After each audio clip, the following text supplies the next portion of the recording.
నమస్తే, welcome to కానుక TV. Big breaking news చూస్తున్నాం. 2500 రూపాయలు తులం బంగారం హామీలకు మంగళం పాడిన కాంగ్రెస్ ప్రభుత్వం. శాసన మండలి సాక్షిగా మహిళలకు చెప్పిన 2500 రూపాయలు తులం బంగారం హామీలను అమలు చేయలేమని చెప్పేసిన మంత్రి పొన్నం ప్రభాకర్.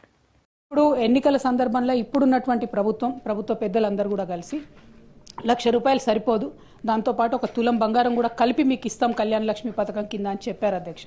కళ్యాణ మస్తు అని పేరు పెట్టి ఈ పథకాన్ని ఇస్తానని చెప్పి కూడా చెప్పడం జరిగింది అధ్యక్ష. కానీ 15 నెలలు గడుస్తున్నా కూడా మరి కనీసం కళ్యాణ లక్ష్మి ఎంతమందికి ఇస్తున్నారు, పాత పద్ధతిలోనే ఇస్తున్నారా, ఇస్తుంటే క్రైటీరియా మార్చారా లేదా, ఇంకొకటి ఈ తులం బంగారం మరి 15 నెలల్లో అయినటువంటి పెళ్లిళ్లకు మీరు తర్వాతైనా రీఎంబర్స్ చేస్తారా, ఏం చేస్తారు అనేటటువంటి అంశాన్ని మేము అడగడం జరిగింది అధ్యక్ష. జవాబు చూస్తే చాలా డిసప్పాయింటింగ్ ఉంది అధ్యక్ష. కళ్యాణ మస్తు పథకాన్ని కన్సిడర్ చేస్తున్నారా అంటే సింపుల్గా సాఫ్ సీదా కన్సిడర్ చేస్తలేము అని చెప్పి ఆన్సర్ ఇవ్వడం జరిగింది అధ్యక్ష. అంటే మీరు ఎన్నికల ముందు మహిళలకు తులం బంగారం ఇస్తామని చెప్పి మభ్యపెట్టినామని చెప్పి వాళ్ళ కౌన్సిల్లో ఇచ్చినటువంటి సమాధానం వల్ల ప్రభుత్వం మళ్ళొకసారి నిరూపించుకుందని చెప్పి మేము భావిస్తూ ఉన్నాం అధ్యక్ష. మరి ఇట్లాంటప్పుడు మీరు ఇక మిగతా హామీలను మహిళలకు ఇచ్చినటువంటివి అది 2500 కావచ్చు, ఇంకోటి కావచ్చు, వాటి పట్ల కూడా మరి కనీసం ఏం ఫోకస్ చేస్తలేరా, ఆ విషయాన్ని కూడా ప్రభుత్వం దయచేసి చెప్పవలసిందిగా నేను డిమాండ్ చేస్తున్నా అధ్యక్ష.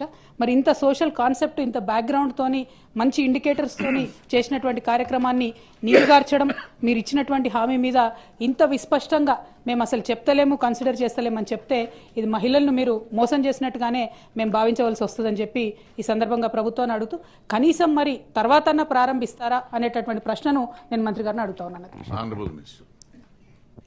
సార్, గౌరవ సభ్యురాలు అడిగినటువంటి ప్రశ్నకు ఏ లేదండి, బి ఆ ప్రశ్న ఉత్పన్నం కాదు, సి ఆ ప్రశ్న ఉత్పన్నం కాదండి. అధ్యక్ష, థ్యాంక్ యూ అధ్యక్ష. పొన్నం ప్రభాకర్ అన్న చాలా నిజాయితీగా మేము మహిళలను మోసం చేసినాం ఎన్నికల ముందు, ఇప్పుడు మాత్రం ఆ పథకం ఇచ్చే ఉద్దేశమే లేదు అని చెప్పి ఖరాఖండిగా కౌన్సిల్ సాక్షిగా చెప్పినందుకు వారికి ధన్యవాదాలు తెలియజేస్తా ఉన్నాను. కానీ ఈ రాష్ట్రంలో మహిళలు దాదాపుగా 51% పైచిలకు ఉన్నారన్న. మహిళలు మీరు చేసినటువంటి మోసాన్ని గమనిస్తున్నారు. ఖచ్చితంగా సమయం వచ్చినప్పుడు మాత్రం వారు జవాబు చెప్తారని చెప్పి చెప్పక తప్పదు అధ్యక్ష. ఎందుకంటే ఇంత మొహమాటం లేకుండా మేము ఎన్నికల వాగ్దానాన్ని చేయమని చెప్తున్నారు ప్రభుత్వానికి. కంగ్రాచులేషన్స్ కూడా ఈ సందర్భంగా తెలియజేస్తా ఉన్నారు.